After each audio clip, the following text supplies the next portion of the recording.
Glória a Deus, glória a Jesus, mais uma vez, irmãos, na presença de Deus, para exaltar e bendizer o nome do Senhor. Irmãos, eu tenho orado a Deus para o Senhor me dar palavra, para me estar falando do amor de Deus para os irmãos, segundo a vontade do nosso Deus. E o Senhor ontem me deu uma palavra, a qual nós vamos ler ela hoje, para a glória do Deus Altíssimo. Antes de mais nada, irmãos, vamos orar a Deus e pedir que o Senhor venha falar conosco. Glorioso Deus eterno Pai, mais uma vez, ó Deus, estamos diante de Ti, pedindo que o Senhor venha falar conosco, Senhor. Abre o nosso entendimento, prepara a nossa terra para essa semente que será plantada, para que ela germine, ó Pai, e dê muitos frutos para a glória do Teu nome. Amém. Irmãos,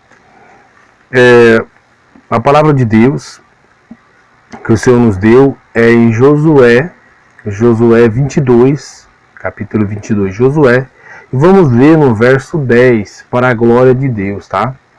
Vamos ler no verso 10, que diz assim: E chegando eles aos limites do Jordão, ainda na terra de Canaã, ali os filhos de Rubem e os filhos de Gade e a meia tribo de Manassés edificaram um altar junto ao Jordão, um altar de grande aparência. E ouviram os filhos de Israel dizer: Eis que os filhos de Rubem e os filhos de Gade e a meia tribo de Manassés edificaram um altar diante da terra de Canaã, nos limites do Jordão, do lado dos filhos de Israel. Ouvindo isso, os filhos de Israel reuniram-se toda a congregação dos filhos de Israel em Siló, para saírem em guerra contra eles. E enviaram os filhos de Israel aos filhos de Rubem e aos filhos de Gade e a meia tribo de Manassés na terra de Gileade, a Finéias, filho de Eleazar, o sacerdote, e a 10 príncipes com ele, da casa paterna, um príncipe de todas as tribos de Israel, e cada um era a cabeça da casa dos seus pais, entre milhares de Israel. E indo eles aos filhos de Rubem e aos filhos de Gade, e a meia tribo de Manassés, a terra de Gileade, falaram-lhes dizendo: Assim diz toda a congregação do Senhor: Que transgressão é esta que cometeste contra o Deus de Israel, deixando hoje de seguir ao Senhor, edificando-vos um altar para vos rebelar contra o Senhor? Foi-nos pouca iniquidade de pior, de que ainda até o dia de hoje não estamos purificados, mesmo que tenha havido castigo na congregação do Senhor, para que hoje deixais de seguir ao Senhor? Será que rebelando-vos hoje contra o Senhor, amanhã ele se irará contra toda a congregação de Israel? Amém? Irmãos, vamos entender a mensagem do Senhor, aleluia, que o Senhor quer dizer para nós. Primeiramente, vamos entender por que aconteceu tudo isso. Vamos fazer um entendimento do porquê tudo isso aconteceu. Todo o povo de Israel envia sob o comando de Josué para conseguir entrar em Canaã, a terra prometida. Mas Rubem, Gade e Manassés havia recebido da própria mão de Moisés terras anteriores, terras que antecediam ao Jordão. Ou seja, eram do outro lado do Jordão. Eram terras que estavam do outro lado do Jordão. Então Moisés não pôde passar para a terra de Canaã, subindo no monte e morrendo. Então Josué assumiu a posição de Moisés, isso devido à ordenança de Deus. Deus ordenou, Moisés fez assim, passou a responsabilidade para Josué. Então Josué foi quem atravessou o Jordão com o povo. E estes homens de guerra, posso assim dizer, da tribo de Rubem, de Gade e Manassés, eles passaram o Jordão com eles para que ajudasse eles a conquistar as terras deles, as terras que era parte deles lá do outro lado do Jordão. Mas a do lado de cá já tinha sido conquistada e dada por Moisés a eles como propriedade. Então eles deixou esposa, pessoas mais idosas, crianças do lado de cá do Jordão e passou para o outro lado junto com os irmãos para poder guerrear. Então, quando houvesse descanso a todos, todos descansariam igualmente, haveria paz para todos, todos iriam descansar. Então eles foram junto à batalha para que os irmãos também tivessem vitória e também tivessem suas terras. Essa meia tribo de Manassés, irmão, não é que era só metade da tribo de Manassés, que a metade foi e a metade ficou, não. Era meia tribo porque a tribo de Manassés ela foi quase completamente aniquilada ali quando eles ocultaram os filhos de Belial. Então por isso a tribo foi quase toda extinta. Então havia muito pouco. Então a Bíblia põe uma caracterização para eles que tinha metade de uma tribo. Então é designada assim apenas para entendimento de que era aquela pouca parcela que ainda existia da tribo de Manassés. Então o que acontece? Passaram eles para lá, ajudaram os irmãos, conquistaram as terras. Então Josué os abençoou, né, por terem lutado até o fim com os irmãos, para que todos conseguissem terra de descanso. E abençoou-os e mandou que eles voltassem para a terra que tinha sido a parte deles, né, dada por Deus, né, ao comando de Moisés. Então eles voltaram para tomar posse da terra que já era deles, uma vez que os irmãos já tinham conquistado, né, também as suas terras. E só que no meio do caminho, né, eles pensaram consigo algo e resolveram fazer um altar, né, do lado de cá do Jordão, ou seja, do lado, né, de Israel, porque eles iriam para o outro lado do Jordão. Mas eles fizeram do lado de Israel, do lado que eles estavam vindo, do lado de Canaã, da onde eles estavam saindo para ir para a terra deles, que era mais para trás, do outro lado do Jordão. E eles fizeram ali um altar. A ideia deles era manter ali aquilo como testemunho, né? Os irmãos vão entender. E eles passaram. Mas alguém viu e interpretou que aquilo ali era um altar levantado para outros deuses. Eles tinham levantado um altar para adorar outros deuses estranhos. Então eles foram lá e avisaram ao povo de Israel, né, as demais tribos. Olha, Gade e Rubem, né, a meia tribo de Manassés, eles levantaram um altar ali na beira do Jordão, né, isso na nossa parte, na parte de Israel, né. Então aquilo ali eles se encheram de furor. E a Bíblia nos diz, até onde nós lemos, está dizendo, que eles já tinham se juntado ali, né, em Siló, para guerrear contra Gade, Rubem e a metade da tribo de Manassés.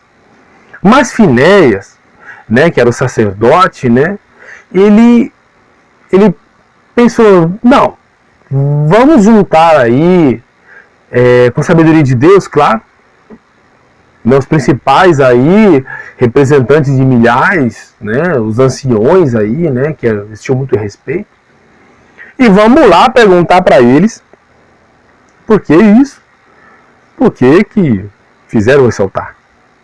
Então eles foram até lá e perguntaram, né, qual era o intuito daquilo, se era provocar a ira de Deus, né, se era adorar outros deuses, né, eles quiseram saber, né, puxa, foi pouco para vocês o problema de Peor, que até hoje a gente paga, não estamos purificados, e você ainda faz outro altar para adorar Deus estranho, profanar a terra que Deus nos deu. Aí os Rubenitas, né, junto com a tribo de Gad e também a meia tribo de Manassés, se explicaram, não é desta maneira. Isso nunca foi o nosso pensamento. O nosso pensamento é que nós estamos do outro lado do Rio Jordão e vocês estão do lado de lá do Jordão, né? Então por isso fizemos um altar na beira do Jordão, do lado de vocês, não por causa de vocês ou por causa de nós, mas sim por causa dos nossos filhos, ou seja, a nossa geração que virá, depois dessa geração que sabe o que o Senhor fez, e a geração dos filhos de vocês, que também está sabendo. Então, é por causa dos nossos filhos e dos vossos filhos, para que quando passar essa geração que viu e testemunhou isso, né, o povo de Israel não se esqueça que nós também somos irmãos, né? Nós não somos um povo estranho, nós somos irmãos, né? Embora nós estejamos do outro lado do Jordão, Nós fazemos parte da tribo de Israel. Então esse altar é um memorando para lembrar isso. Então esse altar ele vai ficar aí. Ele de pedra, ele vai ficar aí, ele vai ficar como memória. Então toda vez que um filho de vocês passar e olhar para esse altar, ele vai saber que esse altar existe, porque tem irmãos do outro lado do Jordão. E que aquele povo, aquela nação que está do outro lado do Jordão, também é povo escolhido de Deus, também é tribo de Israel. O nosso intuito é montar um lembrete para que as futuras gerações saibam que nós somos irmãos e que também somos povo de Deus escolhido. Aí Eliezer compreendeu, né, os anciões compreenderam, e voltou a Israel, né, e falou a eles essas palavras, explicando essa razão. Né? E eles glorificaram a Deus e continuaram a vida pacificamente. Agora, o que a Bíblia nos traz para o conhecimento nisso tudo? É muito ampla, a gama de conhecimento é muito ampla, mas o que Deus hoje traz para nós é que quantas vezes acontecem situações na nossa vida e que nós não buscamos saber o porquê aconteceu. O irmão trata de uma maneira que você acha que foi rude com você, você falou com ele e ele não te respondeu, aí você já se arma em guerra contra esse irmão, já se arma em guerra contra essa irmã.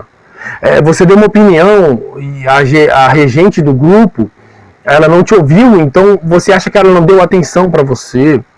Né? Você deu uma ideia de uma reforma que talvez esteja ocorrendo na sua igreja e o seu pastor não ouviu, né? Ou ele estava muito ocupado e não pôde ouvir.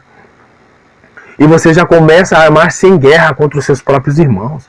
Como aquele povo de Israel não sabia nenhum motivo do qual o altar foi feito, porque ele foi feito. E já estavam armando em guerra contra eles. Né? Já o intuito já era guerrear, já era guerra, destruição. Mas louvado seja Deus, que Finéias teve sabedoria da parte de Deus e falou, não, vamos pegar ali, né, os anciões, né, por testemunha do que eu vou lá, eles vão comigo e vão saber o que é que aconteceu para eles fazerem aquele altar. Qual é o intuito daquele altar? Então é a mesma coisa, irmãos. É o que Deus hoje nos passa. Muitas das vezes nós julgamos os irmãos, julgamos as situações, né, em vez de querer saber o porquê que aquilo está acontecendo. Em vez de querer saber o porquê que está acontecendo, o irmão não veio na igreja hoje, é porque eu que estou pregando, é porque eu que cantei, é porque eu que abri culto, o irmão não veio mais cedo, né? Já começa a se armar, já começa a criar panelas dentro da igreja, começa a criar picuinhas dentro da igreja, começa a deixar de fora a unção, a graça, o conhecimento, a sabedoria. O motivo real de se ir a uma igreja, que é adorar a Deus, para estar comentando essas coisas que são destrutivas. Está levantando uma guerra interna, até mesmo dentro da congregação. Falando palavras, coisas, aí fala em casa, fala para o esposo que não é crente ouvir, aí ele se escandaliza a obra. Aquele povo que não serve a Deus, o católico, o mundano, escuta uma coisa dessa, ele já começa, eu querer ser crente por causa disso? Olha isso, olha aquilo. Então, irmãos, começa a escandalizar, começa a haver uma guerra interna dentro da própria congregação. E o Senhor se retira, Deus não faz parte disso. O Senhor se retira. Então, irmão, quando você achar que alguma coisa não foi justa com você, quando você achar que alguma coisa você não entendeu direito, procure conhecer, saber, entender o que está acontecendo. O irmão te cumprimentou, talvez quando você deu a paz para ele, quando entrou na igreja, você nem sabe o que está acontecendo na mente dele. Às vezes ele está com tanto problema que ele não está nem prestando atenção no que está acontecendo. Às vezes a sede dele é só chegar e orar. Ele quer chegar e orar. Talvez o irmão está tão triste que ele só consegue pensar no problema dele. E você, em vez de ajudar, só piora a situação. Porque começa a fazer cara feia. Já não cumprimenta o irmão. Já deixa ele de lado. Então, irmãos, a Bíblia hoje vem nos ensinar a procurar saber com sabedoria o que está acontecendo. Por que isso aconteceu. Ver até onde você pode ajudar. Ver até onde você pode ter uma influência de uma melhora na situação do irmão, da irmã, da igreja, da congregação, do ministério, do grupo. do círculo de oração, do grupo de visitação. Aonde é que você pode? Como é que você pode estar ajudando? Não interpretar, não, ele me chamou que é porque acha que eu não sou servo de Deus. Não, irmão, para com isso. Busca saber o que está acontecendo com sabedoria, humildade, mansidão, retidão, temperança, harmonia, para que o Senhor esteja no negócio, para que Deus possa te usar tremendamente, para que Deus levante a igreja como era lá naqueles tempos. Deus é o mesmo, irmão. Deus é o mesmo. Só o povo que mudou. É o povo que mudou. E não adianta culpar Deus, meu irmão. Não tem mais milagre, não tem mais libertação, não tem mais isso. A culpa não é do Senhor. A culpa é da igreja. A igreja que hoje fica dando lado para essas coisas, dando lado para essas coisas assim banais, posso até dizer, e deixando as espirituais de lado. Quando o irmão não te cumprimentar, não apedreja, ora. Se isso te incomoda, chega nele, conversa com ele. Se o grupo de visitação saiu e não te convidou, talvez porque a coisa foi de última hora, foi de emergência, e você nem sabe disso, já vai se armar com pedras e querer batalhar contra o teu próprio irmão, querer destruir o próprio irmão. Não, meu irmão. Procura saber, com sabedoria, procura se informar do que está acontecendo. Aí então você vai tomar as devidas medidas. Mas a guerra eu te aconselho nunca procurar ela. Porque a Bíblia diz que a nossa guerra não é contra a carne nem contra o sangue. A Bíblia diz que não mas sim contra as hostes espirituais da maldade nos lugares celestiais. É contra o diabo. O seu inimigo não é teu irmão, é o diabo. Não é o irmão da outra igreja, não é o irmão do outro ministério, não é o irmão que senta do seu lado, não é o irmão que prega, não é o irmão que ora. O teu inimigo é o diabo. Foca no teu inimigo e deixa o seu irmão de lado. Ora por ele. Pede a Deus por ele. Que o Senhor entre na vida dele. Olha para Jesus. Foca no inimigo da tua alma, que pode estar te cirandando, quase tocando no teu corpo, e você mais preocupado em saber por que o irmão passou por você e não deu a paz. Abre o teu olho, meu irmão. Mantenha-te a ti mesmo em santidade. Faça força espiritual, não material. Jejue, ore, se consagre. Ore pelos irmãos, tudo. Com aquele que não te saudou, é para ele que você tem que orar. Ore, porque aí Deus vai te usar. Quando Deus levantar, irmão, aí não tem conversa. Não tem conversa. Mas nós, irmãos, nós não temos inimigo aqui na terra. Não temos. O nosso inimigo carnal, não. Porque até mesmo pelos nossos inimigos manda a Bíblia que nós oremos. Porque assim haverá um galardão. Mas o inimigo do povo de Deus é o diabo.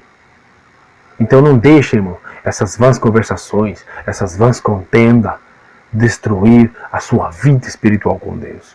Não deixe isso atrapalhar a obra de Deus na tua vida. Mas levanta a cabeça. Honra o teu Deus. Com Jesus andava 3 tipos de pessoa. Quem cria, quem estava ali só para testar Jesus, e quem estava ali só para escandalizar. Estava tudo lá, mas Jesus nunca se importou com os que queriam se escandalizar. Ele se importava com os que queriam saber de verdade. Ele se importava com os que queriam aprender, queria milagre, queria libertação. O joio vai sempre estar contigo, meu irmão. O joio vai sempre estar contigo. Até a hora da seara. Na hora que o ceifeiro vier, aí vai ser separado. Mas por enquanto não tem jeito. Não fique contendendo. Não busque contenda. Busque paz, harmonia, benevolência. Seja servo de Deus, manso, humilde, prudente. Represente a Jesus Cristo. a quem nós todos devemos, com todo o nosso coração, ser imitadores. Amém? Deus abençoe os irmãos. Que o Senhor venha iluminar a vida dos irmãos e que a paz do Senhor Jesus esteja presente em vossa vida. Irmãos, tem outros vídeos no canal com oração, com outras pregações. Se você é novo, se inscreve, ajuda a gente, irmãos. Dessa maneira será divulgada a palavra de Deus. Dessa maneira vai ser divulgado o crescimento e outras pessoas receberão de Deus também a grande vitória e a salvação da alma. Amém? Deus abençoe. Fiquem na paz.